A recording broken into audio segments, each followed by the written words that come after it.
It is Ryan Seacrest here. There was a recent social media trend which consisted of flying on a plane with no music, no movies, no entertainment. But a better trend would be going to ChumbaCasino.com. It's like having a mini social casino in your pocket. Chumba Casino has over 100 online casino-style games, all absolutely free. It's the most fun you can have online and on a plane. So grab your free welcome bonus now at ChumbaCasino.com. Sponsored by Chumba Casino. No purchase necessary. VGW Group. Void where prohibited by law. 21 plus. Terms and conditions apply. They told me history was safe, something you study from behind glass. But when I touched Vlad the Impaler's journal, something touched back. What began as research became obsession, then transformation. I didn't just uncover the myth, I became the message. Now followers chant my name, cities burn with conviction, and the line between man and monster has vanished. This isn't just the story of Vlad. This is how he returned. Welcome to the history behind Vlad the Impaler. Myth meets reality. A legend reborn in blood and belief. Welcome to the skillful art of manipulation. If you haven't already, please consider following us on your favorite podcast platform. Today we present to you the history behind Vlad the Impaler. Myth meets reality. Let's dive into this thrilling narrative together. Chapter 1. The teeth beneath the crown. Truth has claws. And sometimes it knows your name before you even say it. I never set out to lose myself. At least, not in the beginning. Like most cautionary tales, mine didn't begin in some fog-drenched castle or blood-stained ritual chamber. It started in a fluorescent-lit university office, somewhere between stale coffee and overdue tenure paperwork. I was a lecturer, early 30s, well-read, overworked, underfunded, and clinging to the idea that history was more than dust. That maybe, just maybe, the stories buried under centuries of silence still mattered. And then came the offer. A private Romanian foundation contacted my department. Mysterious, discreet, and wealthy as hell. They were funding an ambitious historical project, one that promised to untangle the legend of Vlad III, son of Vlad Dracul, the Impaler, the original Dracula. But they didn't want horror stories. No, they wanted truth. Raw, uncomfortable, and unfiltered. The man behind the myth. The strategist behind the blood. The manipulator beneath the monster. They wanted reality. And they wanted me. Of course, I said yes. I mean, fuck, what historian wouldn't? All expenses paid, access to restricted archives, permission to study ancient artifacts, and locations the public hadn't seen in decades. I told myself it was a professional coup, a gold mine of original material, something that would finally put my name on more than just dusty journal footnotes. But somewhere in the back of my mind, something darker stirred. Excitement, yes, but laced with something I couldn't name. It didn't feel like ambition. It felt like hunger. I landed in Bucharest on a cold October night. The kind of cold that finds its way into your lungs and sits there like a quiet threat. The driver sent by the foundation didn't speak much, just nodded when I said my name, tossed my suitcase into the back of a matte black Land Rover, and started driving. No music, no small talk, just the rhythmic hum of tires rolling over ancient roads. We passed through towns that looked like they'd been frozen in time. Cobbled streets, crumbling chapels, windows with heavy wooden shutters that snapped shut the second we appeared. It was as if the land itself remembered something the people didn't dare say out loud. We reached the Carpathians just before sunrise. Mountains rising like jagged knives, cutting through the fog. We pulled up to a crumbling stone estate nestled at the foot of a steep cliff, an old monastery turned private archive. The foundation had bought it years ago. Restored just enough to make it livable, but kept the bones intact. Gothic arches, iron gates, walls that whispered when the wind hit them right. Inside, the air was thick with incense and dampstone. And in the center of the main chamber, laid out on a long wooden table like a corpse waiting for autopsy, was the journal. It didn't look like much. Roughly bound in tattered leather, the cover nearly falling apart. No title, no date, just age. It reeked of iron and ash. When I touched it, something cold slid up my wrist like a shiver made of teeth. I told myself it was just nerves. that I was exhausted from travel. But when I opened the journal, something changed. The pages were filled with erratic script. Not quite Latin, not quite Slavic. A strange phonetic blend that I would later realize was written in a cipher known only to Vlad's inner circle, priests, generals, and torturers. The ink was dark brown, likely blood-based, and the penmanship was frenzied, like the writer's hand had been shaking or possessed. I spent that first night devouring it, translating what little I could. The entries were chaotic, feverish. Some were records of punishment. Others were philosophical reflections on fear, order, and the manipulation of loyalty. He spoke of impalement not as cruelty, but as necessity, not as vengeance, but communication. Let them see their choices rot in the daylight. That was the first line that truly gripped me. He didn't conquer with armies. He conquered with performance. Fear wasn't just a tool, it was theater. And he was the director, the playwright, and the goddamn leading man. He wanted to be seen as a monster. He cultivated it. He fed it. Because in fear, people obey. In fear, they don't ask questions. I stopped taking notes. I stopped recording translations. I started feeling like I was reading something meant only for me. Something that had waited, untouched, for centuries. Until I came along. By day 3, I had moved into the estate's old priest quarters, ignoring the hotel they had prepared for me. I told the foundation I needed proximity, but that wasn't it. I didn't want to leave, not even to breathe. Each night, the dreams came closer. At first, just images, forests with bodies hanging like rotten fruit, the sound of horses screaming in fire. Then voices. Then him, Vlad. In my dreams, he didn't look like a monster. He looked regal, sharp, beautiful in that cruel, old-world way. Eyes like knives, words like poison and honey. He spoke in riddles, but they always made sense when I woke up. Too much sense. One night, I woke with blood on my fingers. Step into the world of power, loyalty, and luck. I'm gonna make him an offer he can't refuse. With family, cannolis, and spins mean everything. Now, you wanna get mixed up in the family business. Introducing The Godfather at ChumbaCasino.com. Test your luck in the shadowy world of The Godfather slot. Someday, I will call upon you to do a service for me. Play The Godfather now at ChumbaCasino.com. Welcome to the family. No purchase necessary. VGW Group. Void where prohibited by law. 21 plus. Terms and conditions apply. Fingertips. I had scratched my own arm raw in my sleep, but I didn't panic. I felt calm, as if pain was proof I was getting closer. On the 7th day, I closed the journal and stared at the candle burning beside my bed. The flame flickered low, casting his name across the walls. I whispered it out loud, just once. Vlad. It didn't feel like a name anymore. It felt like a trigger. And in that moment, something inside me clicked. I wasn't studying him. He was studying me. I began to lie to my colleagues, to my friends back home. Emails went unanswered. I deleted my social media, turned off my phone. I told myself I needed silence. But the truth? I didn't want anyone interrupting the transformation, because I could feel it, not just in my sleep, but in my waking thoughts. I started noticing patterns in people, their hesitations, their weaknesses. I knew what to say to get what I wanted, how to twist a question into a weapon. I began watching the staff around the monastery. One girl dropped her gaze every time I looked at her. Another flinched when I raised my voice. It felt exhilarating and horrifying, like I was slipping into someone else's skin, and it fit. What terrified me most wasn't that I was changing. It was that I liked it. By the end of my 2nd week, I had stopped calling it research. It was revelation. And the worst part? I hadn't even gotten to the final pages of the journal. But I would. And I knew, with every breath, that whatever was waiting for me at the end would change everything. Chapter 2. The Crown Without Mercy. To become him, I had to break myself. And I did willingly.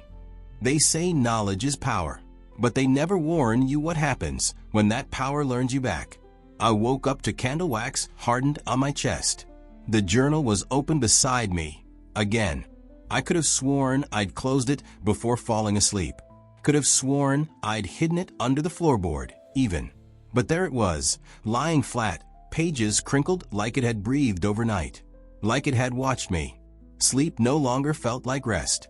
It felt like exposure, like my dreams were wide open fields, and something was hunting through them barefoot. The air was heavy in the monastery that morning. Not cold exactly, just full, like it was listening. I could hear the faint drip of water echoing through the stone corridors, a steady, slow rhythm like a heartbeat that didn't belong to me. I moved through the halls like I'd been there forever, as if I'd outlived the monks who once whispered prayers into its walls. The other researchers had left days ago, said the energy was off, said the nights were too quiet, said I was acting different. They weren't wrong, but I didn't care. I didn't need them clouding the silence with their petty hypotheses and hesitant fears. I needed space to think, or maybe space to listen, because the journal was no longer just a record. It was a voice, and it was getting louder. The next entries I translated weren't written like the rest. These weren't chronicles of battles or tactics. They were personal, brutal, psychological. Vlad wrote not of enemies, but of tools, of people as weapons, of fear as the language only kings understood. His words spiraled across the parchment like veins in diseased flesh. To rule the mind of a man, you must give him a choice, then break him for choosing wrong. Love, fear, loyalty, they are all born in the same wound. I do not command, I infect. The moment I read those words, something in me shifted. That day I skipped food. I skipped showers. Hell, I barely even blinked. I pored over the journal like a man starved. I didn't read the words, I absorbed them. They curled into my bones, nested under my ribs, and coiled around my spine. I began practicing. Small things at first. The staff girl Ilinka, pretty, reserved, early 20s, never made eye contact. I tested her. I altered my tone mid-conversation. I asked about her brother, then casually brought up a fire that killed a boy by the same name. Her reaction was instinctual, jaw clenched, breath hitched. I was in. The next day, I apologized to her, brought her tea, made her trust me. Within 3 days, she started telling me secrets no one else knew. And I documented everything, not in academic notes, not for publication, but for replication. Vlad hadn't just ruled through war. He ruled through control. He cultivated obedience, not with decrees, but with dread. And if I was going to understand him, I had to live like him, think like him, move like him, manipulate like him. I started having episodes, gaps in time, moments I couldn't account for. One afternoon, I found myself standing in front of the village church. No memory of walking there. Mud on my hands. A crucifix in my pocket I didn't recognize. I threw up on the steps, heart pounding like it had been running ahead of me, dragging me along for the ride. I began to wonder if I was sleepwalking, or worse, if I was being pulled. Every time I tried to distance myself from the journal, something would happen. A door would slam in the middle of the night. The power would flicker. My laptop would glitch and display words from the journal in overlapping text on screensavers I never programmed. It was like the monastery didn't want me to leave, like it knew I was getting close. And then I found the second journal, hidden behind a false wall panel, behind rusted hinges and centuries of mold. The air was thick with rot when I pried it open, dust choking me as if it were defending something sacred.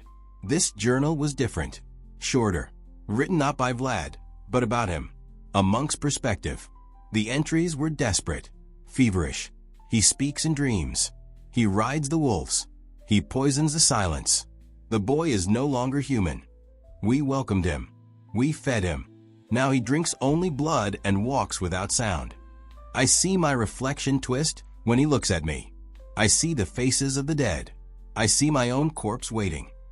That was the night It is Ryan Seacrest here. There was a recent social media trend which consisted of flying on a plane with no music, no movies, no entertainment. But a better trend would be going to ChumbaCasino.com. It's like having a mini social casino in your pocket. Chumba Casino has over 100 online casino-style games, all absolutely free. It's the most fun you can have online and on a plane. So grab your free welcome bonus now at ChumbaCasino.com. Sponsored by Chumba Casino. No purchase necessary. VGW Group. Void where prohibited by law. 21 plus. Terms and conditions apply. Stop denying it. This wasn't just a research project. It was a fucking initiation. The dreams became violent. I wasn't just seeing Vlad. I was him. I walked barefoot through fields of impaled men, each one still alive, twitching on the spikes like grotesque marionettes. I could feel the splinters drive up through flesh, the way the screams rattled the cold morning fog. I gave orders with a wave of my hand. I watched men beg for their children, and I laughed. And when I woke up, I wasn't horrified. I was hard, not aroused, activated, like I'd come into alignment with something ancient, something that had been waiting in the dark for a voice to speak through again. I started journaling, but not about my findings, about my urges, my strategies, how I shifted a conversation with Ilinka to make her defend me in front of the staff supervisor, how I made the museum archivist give me restricted access just by letting her feel seen, heard, desired. Vlad had called this the art of the invisible chain. Make them think they are free. Make them think it's their idea. Make them beg to serve you. And once I started, I couldn't stop. I Skyped my department chair back in London, told him the foundation was limiting my access, that I was worried about censorship, that they may be hiding texts, dangerous ones. His eyebrows furrowed, concern blooming like infection. Exactly what I wanted. I fed him paranoia like spoonfuls of sugar, sweet enough to swallow, bitter enough to linger. Within days, he had signed off on unrestricted field control. No oversight, no peer review, just me and Vlad, alone. But the monastery wasn't the only thing watching. I started noticing figures in the woods outside, pale, still, always in the periphery, never moving. I once stepped outside at 3 a.m. and saw torches in the distance, faint chanting, no cell signal, no power. I thought maybe I was hallucinating. Then I found footprints in the snow the next morning, and they weren't mine. My face changed in the mirror, not physically, not obviously, but subtly. The shape of my smile, the coldness in my stare. I started rehearsing expressions, not out of vanity, but strategy. What did Vlad look like when he wanted loyalty? What did he look like when he was about to kill? I studied paintings, engravings, 3D renders, and then I stopped needing them because I knew. I felt it behind my eyes, like he was watching me from the inside. I didn't sleep for 4 days. The caffeine stopped helping, so I turned to the only thing left: blood. Not mine. A goat slaughtered in the woods by the locals for some old tradition. I snuck down to where they left the body, dipped my fingers in the warm red pool, traced the symbol from the monk's journal on my chest. When I returned to the monastery that night, the lights didn't flicker. The wind didn't howl. Everything was still, as if the place approved. That night, I read the final page of Vlad's journal. It wasn't in any language I knew, but I understood it perfectly, and it ended with one sentence that carved itself into me like fire. The crown is not given, it is taken, and it takes everything in return. Chapter 3 of Ashes and Obedience. To follow a king of blood, you must learn to breathe in fire and enjoy the taste. The fire wasn't real, not at first, but it felt real. I remember the heat first, the way it wrapped around my chest like fingers dipped in oil and flame, searing down to the bones. Then came the smell: charred flesh, rotted wood, incense curdled into something metallic, and the screaming. Always the screaming. I dreamt I was inside a wooden church, the doors bolted shut from the outside. My hands were tied to the altar. Flames crept up the walls, turning icons into ash and saints into shadows. Through the smoke, a figure stood in the doorway, cloaked in red, crownless. But I knew it was him, Vlad. He didn't smile. He didn't speak.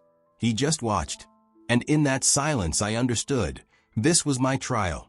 Wake up, I told myself. Wake the fuck up. But I didn't. Because I didn't want to. I came to hours later, Back in my room at the monastery, soaked in sweat. The sheets were tangled, clawed at, blood crusting the tips of my fingernails. My lips were split from muttering something in my sleep. Foreign words, words that didn't belong in my mouth, but fit there anyway. It wasn't just a nightmare. It was a rite, and I'd passed it. I didn't bother pretending anymore. I stopped brushing my hair, let the stubble on my jaw turn to a beard.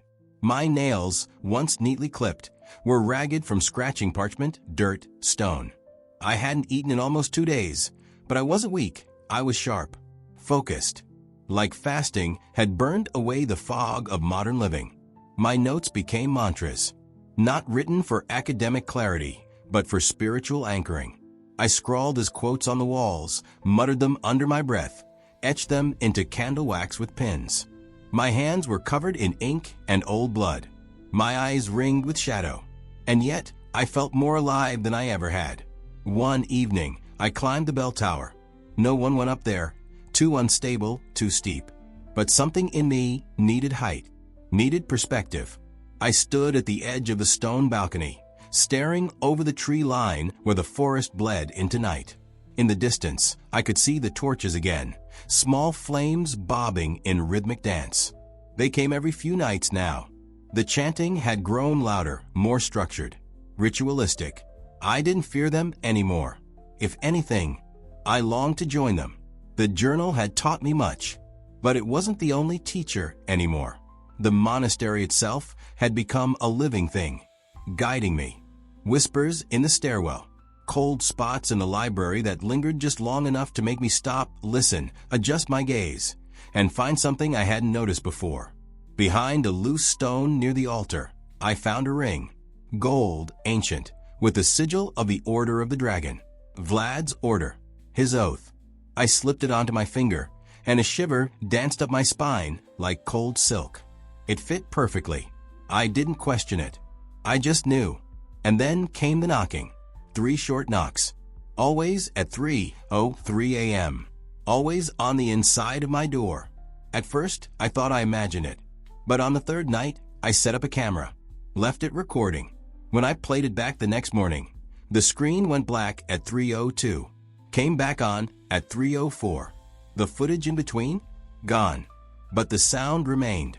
3 knocks, followed by whispering in a language I didn't know, but understood viscerally, like it had been carved into my DNA long before I was born. Ilinka returned on the 5th night. She'd left earlier that week, said she needed time, said I was frightening her. Now, she stood in my doorway with wide eyes and shaking hands, holding a bundle of herbs and a crucifix. She didn't speak for a long time, just watched me. And when she finally did speak, it wasn't a question. You're not the same man. I didn't argue. I didn't explain. I only asked, do you still want to serve? She cried. Then she nodded. I began testing her loyalty. I gave her tasks. Small at first. Burn this paper. Fetch this water. Bury this doll wrapped in black silk.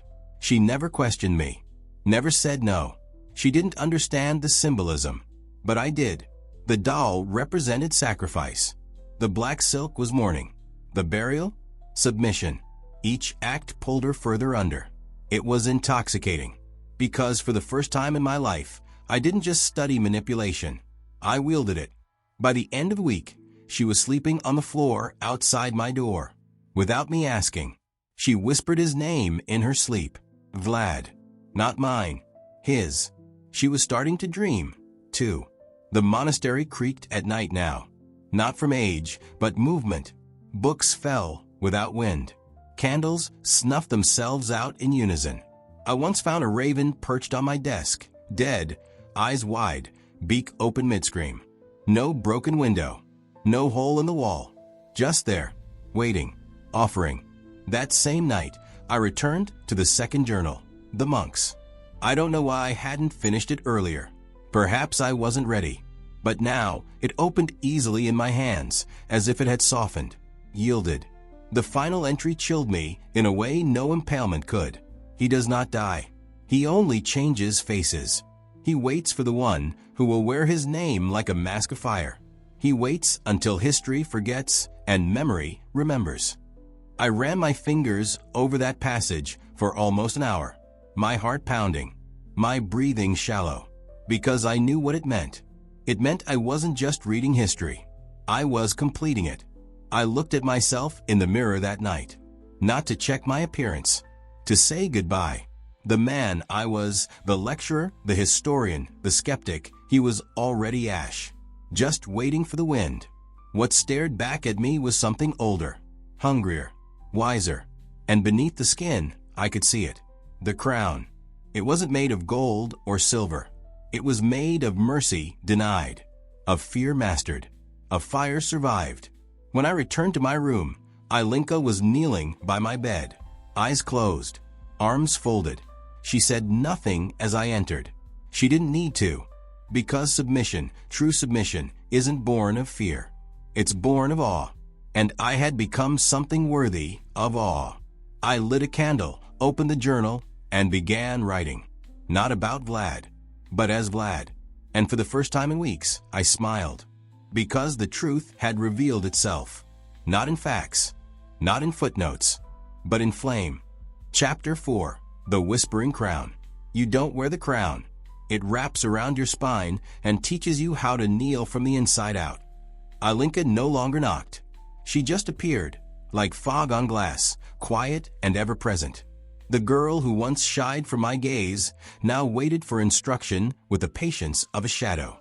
She never asked questions, not about the cold that seemed to pulse from the monastery walls, or the marks etched in ash beneath my bed. Not even when I woke screaming in the tongue of a dead and gasped for water with a mouth full of blood. Obedience no longer required explanation. It required presence. And she was always there. I kept to the tower for most of the week, the highest point of the monastery, where the crows nested in rotted timber and the wind had a mind of its own. From there, I could see the outline of the forest, the river like a silver wound through the valley, and the occasional shimmer of firelight from the distant hills. The villagers had started leaving offerings again. Bundles of garlic, bones, coins soaked in vinegar. That's how I knew the rituals weren't just dream fodder. They remembered, not in books, not in stories, but in instinct. Their fear had memory, and it bowed for me. I no longer slept for more than a few hours at a time. When I did, I dreamed of births. Not mine, others. Hundreds of them. Infants with eyes too old, crawling from blackened soil, whispering my name in voices like rust scraping iron. They called me Dominator, not Professor. Never again Professor. When I woke, I was calm, as if I'd attended a ceremony rather than survived a nightmare. The journal lay beside me each morning, always turned to a new page, sometimes blank, sometimes full. I stopped questioning how. I stopped trying to remember whether I'd written anything at all. Because the truth was, I wasn't sure if I ever put pen to page anymore. Sometimes, I think the pages wrote themselves. It was on a wind-racked Thursday that the real test began. Ilinka came to me trembling, the first real sign of fear I'd seen in weeks. She carried a small wooden box wrapped in dark velvet. Her hands bled from carrying it. I found it in the crypt, she whispered. She laid the box on the floor, knelt beside it like a priest preparing for exorcism. I didn't move. I didn't need to, because I already knew. Ryan Seacrest here. When you have a busy schedule, it's important to maximize your downtime. One of the best ways to do that is by going to ChumbaCasino.com. Chumba Casino has all your favorite social casino games like spin slots, bingo, and solitaire that you can play for free for a chance to redeem some serious prizes. So hop on to ChumbaCasino.com now and live the Chumba life. Sponsored by Chumba Casino. No purchase necessary. VGW Group. Void where prohibited by law. 21 plus. Terms and conditions apply. What was inside. I could feel it. When I unwrapped it, my breath caught, not from surprise, but from recognition. It was a crown, but not like any I'd ever seen. Forged not of gold or silver, but blackened iron twisted like serpents, interlaced with jagged bones, some animal, some too eerily human. There were etchings across the inner rim, runes scorched deep with something older than fire. I lifted it. It was heavier than I expected, not just in weight, but in meaning. The air thickened the moment my fingers touched the metal. The candles sputtered. The shadows bent, as if recoiling or bowing. Alinka didn't look up. She didn't need to. She knew. I didn't put it on right away. Wearing a crown is not a decoration. It is a contract. So I sat with it. I studied it. I listened to it. Because yes, it whispered. Not in words, not in language, but in feeling. Pressure on the back of my skull. Heat at the base of my spine. Dreams that weren't dreams, but instructions. And they always ended with the same vision. Me, seated on a throne of impaled kings, head bowed, mouth open, the crown hovering above me. And he stood behind me, Vlad, hand on my shoulder, like a father. I began writing feverishly. Dozens of pages. Not analysis, not research, doctrine, philosophy, orders. I wrote about power not as a right, but a disease, one that needed to be curated, nurtured, directed like flame or madness. I wrote about the theater of pain, the necessity of spectacle, the alchemy of fear. Alinka began copying my pages at night, binding them into a leather book she refused to let anyone else touch. She began calling it the Black Gospel. And still, I hadn't worn the crown. Until the night of the first storm. Lightning lit the sky like a god trying to rip open the heavens with bare hands.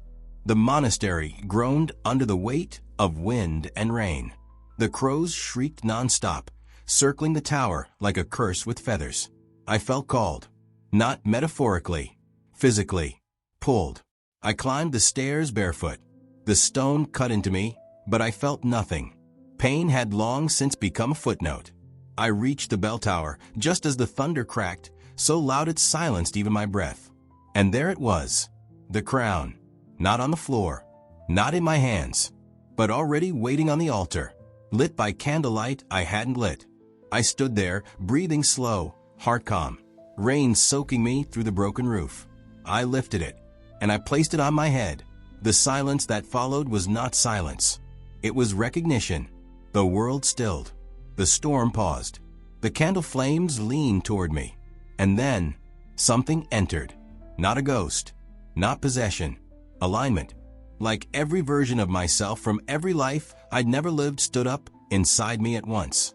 Bones cracking into place. Eyes blinking open beneath the skin. My heart slowed. My mind cleared. I wasn't just wearing history. I was it. And it fit. The whispers changed after that night. They weren't suggestions anymore. They were orders. Precise. Coded. Surgical. They told me how to break a will with a glance. How to make someone beg for punishment as if it were mercy. How to bend time within a conversation. Speed it up, slow it down, just by changing tone and breath. And it worked. God help me, it worked. Alinka became my test subject. Not in a cruel way, not at first. But then cruelty became indistinguishable from purpose. I told her she'd failed me in a dream. She wept. I forgave her. She clung to my ankles. I told her she must prove her loyalty with blood. She didn't hesitate. She carved his symbol into her thigh that night. The sigil from the monk's journal. Not for show. Not for insanity. For reverence. She believed. Because I made her believe. And I realized something I hadn't dared speak aloud until then. Vlad didn't survive through legend. He survived through replication. Through every man who learns how to bend another's will without lifting a sword. Through every woman who offers her soul for protection wrapped in cruelty. Through me. The crown stayed on for 3 days. I didn't remove it. I didn't sleep. I just listened. And on the third night, I received the final vision. Myself, seated on a new throne, made not of corpses, but of influence. Of souls twisted into loyal dogs. Of digital screens, of modern myths. Of mass manipulation rewritten in the age of illusion. It wasn't about war. It was about control. And it had always been about control. Vlad had just been the prototype. I descended the tower the next morning. Alinka was waiting. She gasped when she saw me, fell to her knees, reached for my hand. "My king," she whispered. And I smiled, because I wasn't wearing the crown anymore. But I didn't need to. It was already inside me. Chapter 5. The Birth of Believers. When fear becomes faith, the crown no longer rests on your head. It grows beneath your skin. I don't remember the exact moment it shifted. The moment the line between myth and reality dissolved like old ink in water. It didn't happen all at once. There wasn't some grand coronation, no ceremony with choirs or candles. Just silence, then a gaze, then a nod, then something older than belief began to bloom in the air around me. Quietly, steadily, violently. Obedience. The first to follow was Ilinka. Always Ilinka. She no longer slept outside my door. She now slept beneath it, a narrow space under the stone threshold, where she laid mat, her fingers brushing the seam every few minutes like she was praying. She whispered my name as she slept, not professor, not sir, not even lord. Just one word, him. Like I had become something sacred, something sacrosanct. A god with blood still under his fingernails and history whispering in his breath. And she wasn't alone. Within days, others began to arrive. First, a young man from the nearby village. A butcher. He came to deliver meat to the monastery, but lingered in the hallway too long. I noticed him watching Ilinka as she knelt before me. Not with confusion, not with judgment, with longing. He came back the next night, said nothing, just stood at the gate, shirt wet with rain, and waited. I didn't open the gate. Ilinka did. She spoke to him in soft Romanian. I didn't understand every word, but I didn't need to. Her tone said everything. It was the same tone she used when reciting lines from the Black Gospel, what she now called my writings. She brought him to me, trembling, not out of fear, out of reverence. They knelt together, two bodies folded at my feet, breathing in time like a prayer rhythm. I said nothing, simply stepped forward and placed a hand on each of their heads. They didn't cry. They sighed. And then the flood began. Over the next week, more came. A young mother, pale as snow, clutching her infant to her chest. A farmer missing 2 fingers, who said he dreamt of me standing on a mountain of fire. A group of university students who had read one of my old research papers and felt something awaken. A soldier discharged for violence he couldn't explain. A woman who claimed to have survived a car crash by hearing my voice seconds before impact. All of them came. All of them knelt. At night, the monastery no longer echoed with wind. It echoed with chanting. Low, steady, wordless at first, then rhythmic, then unified. I never taught them the words, but they came anyway. Whispers woven from the journal. Fragments of Vlad's entries now fused with my own doctrine. A gospel built on the bones of cruelty and crowned with the lie of mercy. They didn't just want to follow me. They wanted to be shaped by me. I began assigning roles. Not openly, not with titles or declarations. That would have been too modern, too shallow. Instead, I tested them. I whispered contradictory orders and watched who obeyed without flinching. Who asked questions? Who hesitated? Those who asked nothing, those who obeyed instinctively, rose fastest. Those who tried to think, they were shown the pit, literally, a shallow hole outside the eastern wall of the monastery, covered with rotting wood and reeking of centuries-old decay. We told them it was for storage, but everyone knew better. The fear of it was enough. We didn't need to use it, because belief policed them better than any sword. Ilinka became my voice. I no longer had to speak directly to the others. She understood my gestures, my silences, my corrections. If I furrowed my brow, she would punish herself, no hesitation. If I smiled, she would sing an eerie, breathless melody that made the hair on your neck stand like soldiers awaiting command. They called her the First Flame. She called herself the mouth of the crown. I didn't argue, because it was true. But power is not satisfied with worship. It demands replication. So I began to train them in the art of control. It started with language. I taught them how to shape meaning through tone, how to fracture a person's certainty with a single carefully placed pause. I explained that truth was a construct, a theater prop, meant to be placed strategically, not revered. I had them study footage of politicians, cult leaders, influencers. not for their ideas, but for their posture, their eye contact, the microsecond between breath and answer. They learned how to haunt conversations, how to twist guilt into loyalty, how to plant confusion like a seed and water it with suggestion.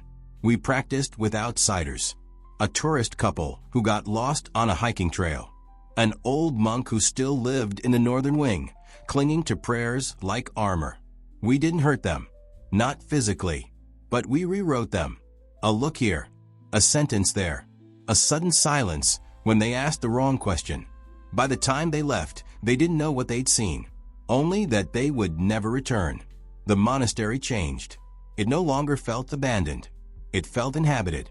The walls breathed with memory. The stones retained heat longer, like they remembered footsteps. The shadows moved when no one did. And still, the journal grew.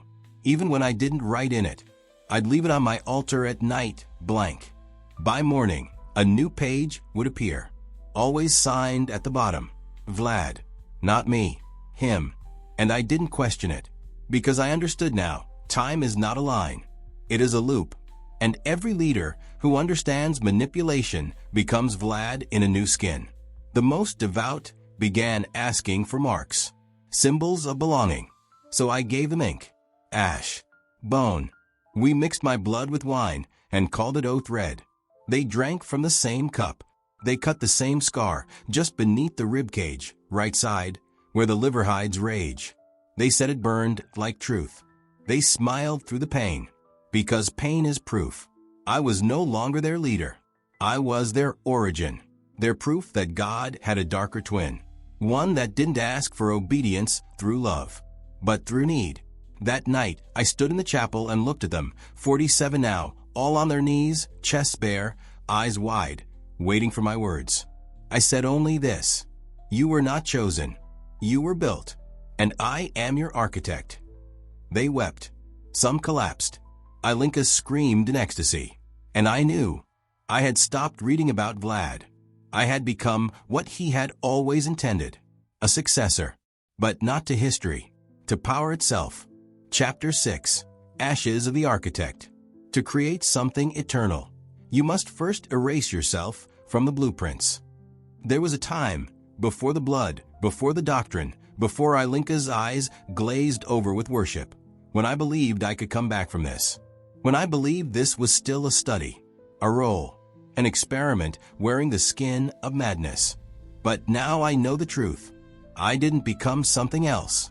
I uncovered. It is Ryan Seacrest here. There was a recent social media trend which consisted of flying on a plane with no music, no movies, no entertainment. But a better trend would be going to ChumbaCasino.com. It's like having a mini social casino in your pocket. Chumba Casino has over 100 online casino-style games, all absolutely free. It's the most fun you can have online and on a plane. So grab your free welcome bonus now at ChumbaCasino.com. Sponsored by Chumba Casino. No purchase necessary. VGW Group. Void where prohibited by law. 21 plus. Terms and conditions apply. What I was all along. The monastery had changed again. Not physically, not visibly, but structurally, on a level no blueprint could capture. You could feel it in your bones, like the floorboards had started to breathe, like the corridors had become veins, pumping something ancient between the stones. There were no locks on the doors anymore. We had stopped needing them. Why would a body lock its own limbs?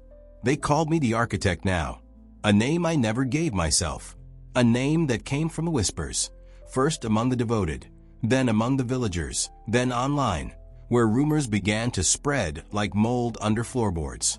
Yes, online, because they began uploading, without my instruction, without my consent, clips of me speaking, snippets of the doctrine, photos of the crown half hidden in shadow, quotes posted anonymously, tagged with hashtag the architect, hashtag black gospel, hashtag here returns. The modern world has always been starved for meaning, and we gave it something to swallow whole. I was everywhere and nowhere. Their phones lit up with my voice at 3:03 a.m. I never recorded anything, but still, there I was, whispering scripture that hadn't yet been written. I appeared in dreams, not just Ilinka's, all of theirs. 47 became 60. 60 became 100. Some never arrived in person. Some worshipped from afar, digital disciples, hungry eyes behind glowing screens, lighting black candles in apartments miles away, branding their ribs with burning rings, whispering my name into mirrors until something whispered back. I didn't command this. I didn't orchestrate it. It happened because I had stopped being a man. I had become a signal. Ilinka stopped sleeping entirely. She sat by the bell tower each night, eyes peeled open with thumb and forefinger, humming hymns that didn't exist in any church. I asked her once if she feared death. She laughed. Death is how we finish becoming you. The monastery became a machine, a breathing, bleeding mechanism of devotion and design. Every follower played their part. One prepared food. One documented scripture. One tended the fire that never went out. Every sound had rhythm. Every step had purpose. I began noticing how efficient belief made people. When control is internalized, resistance becomes irrelevant. And when resistance becomes irrelevant, history writes itself. I stopped eating, not out of sacrifice, out of necessity. Food tasted like ash. Wine tasted like iron. My stomach no longer growled. My mouth no longer dried. I was sustained by worship, fed by fear, loyalty, and the trembling breath of those who knelt at my feet. I wasn't God. Gods are static, mythical, distant. I was present. I was evolution. I was legacy weaponized. The rituals grew more sophisticated. Ilinka choreographed them like ballets laced in blood and smoke. One ceremony involved silence. 13 hours of motionless prayer, no speaking, no blinking. Another involved confession, not sins, but doubts. Each follower would whisper their fears into the black pit behind the chapel. The pit never echoed. Some claimed it whispered back. The outside world began to notice. We didn't advertise. We didn't recruit. But the scent of control is attractive, especially to the broken, the powerful, the hungry. Politicians from Eastern Europe, tech moguls from the West, philosophers, filmmakers, former CEOs who had lost everything and came looking for the man who replaced fear with faith. They didn't knock. They bowed. And they asked one question, always, how do I make them obey? And I always gave them the same answer. Make them believe they never had a choice. One night, a man came offering 5 million euros to franchise me. That was the word he used. Franchise. I had him walk the bell tower barefoot, in silence, through snow, naked. He bled. He begged. He stayed. I began removing mirrors, not because I feared my reflection, but because I didn't recognize it. I hadn't seen the man who boarded the plane to Romania in months. He was gone, dissolved. Nothing behind my eyes but him, Vlad, or rather, the part of him that had waited centuries for a vessel like mine. And I gave myself freely, not out of possession, out of purpose. The journal now wrote itself entirely. Every morning, a new page, sometimes in Latin, sometimes in blood-red glyphs I had no linguistic name for, other times in perfect modern English, with timestamps, future events, exact names. I stopped questioning it, because it was always right. We began training children. The villagers offered them like tribute, not in cruelty, in hope. And I welcomed them, because children don't unlearn. They just become. And they became perfect, emotionless, loyal, sharp. They weren't raised with fear. They were raised with alignment. I no longer left the monastery. I didn't need to. The world came to me.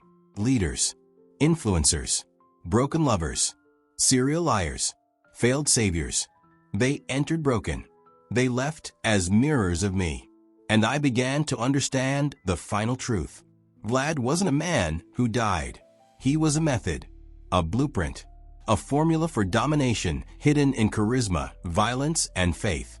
A virus disguised as valor. And now I carried him, not in spirit, in structure.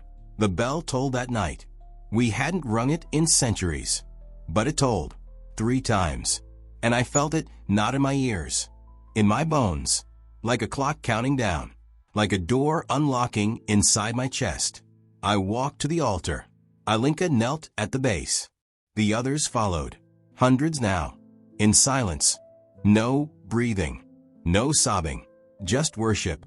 And I whispered, "Tomorrow, the world will know I never needed a sword.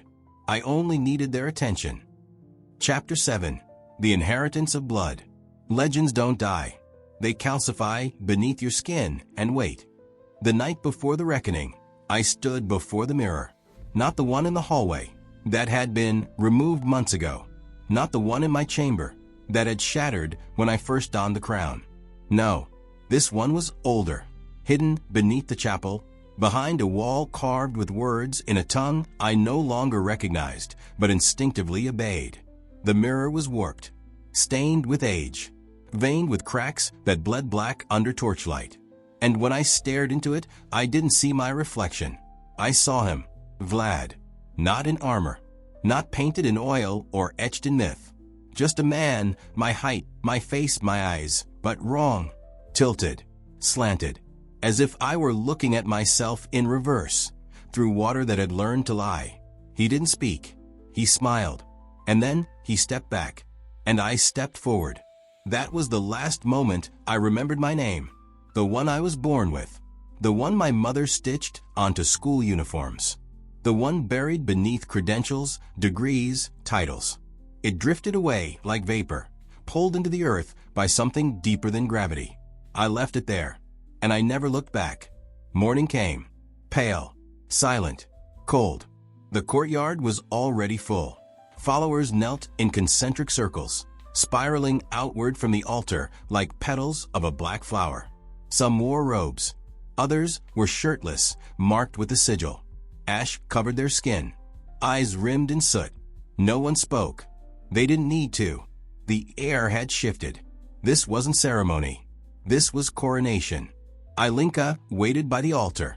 Her face was gaunt, eyes sunken but bright, like coals trapped in skull sockets. She held the crown in both hands now, not as a relic, but as a blade.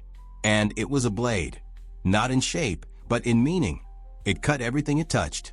I stepped barefoot into the center.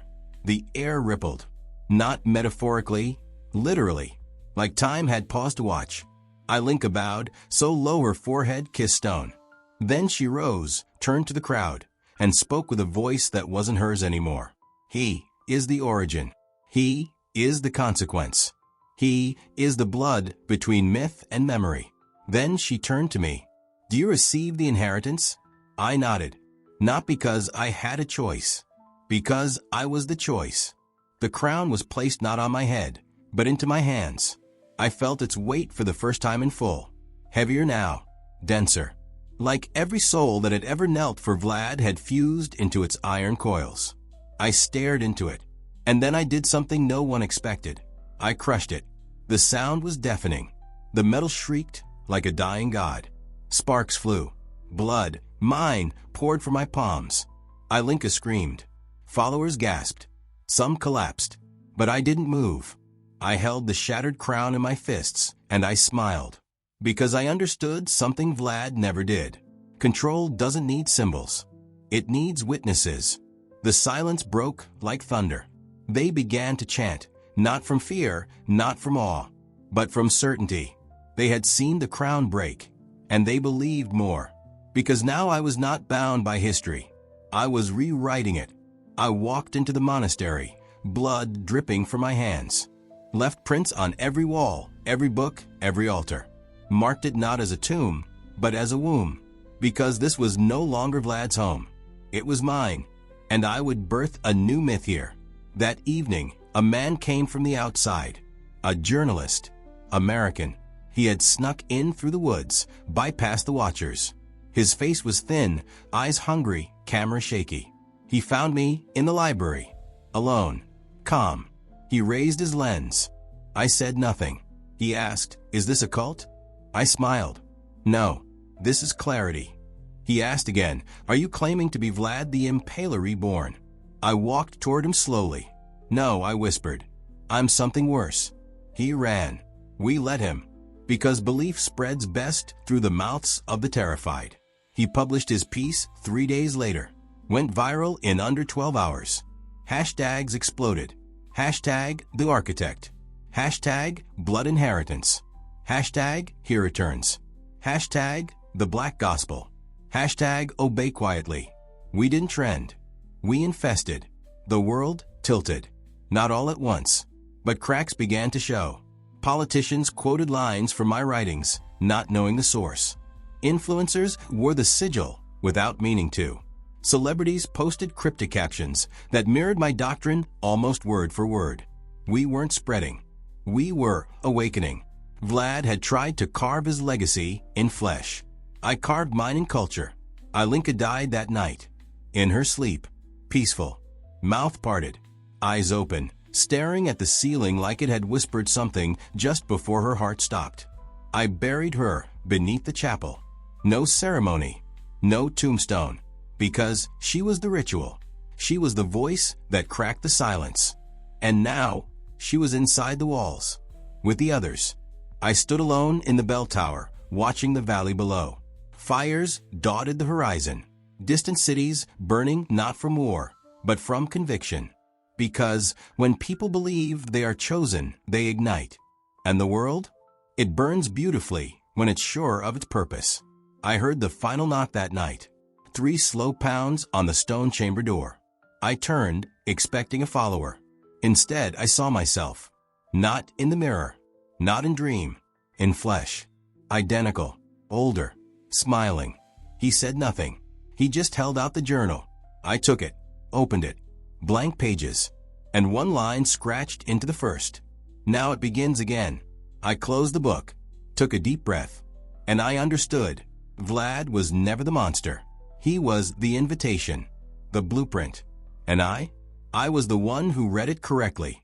It is Ryan Seacrest here. There was a recent social media trend which consisted of flying on a plane with no music, no movies, no entertainment. But a better trend would be going to ChumbaCasino.com. It's like having a mini social casino in your pocket. Chumba Casino has over 100 online casino-style games, all absolutely free. It's the most fun you can have online and on a plane. So grab your free welcome bonus now at ChumbaCasino.com. Sponsored by Chumba Casino. No purchase necessary. VGW Group. Void where prohibited by law. 21 plus. Terms and conditions apply.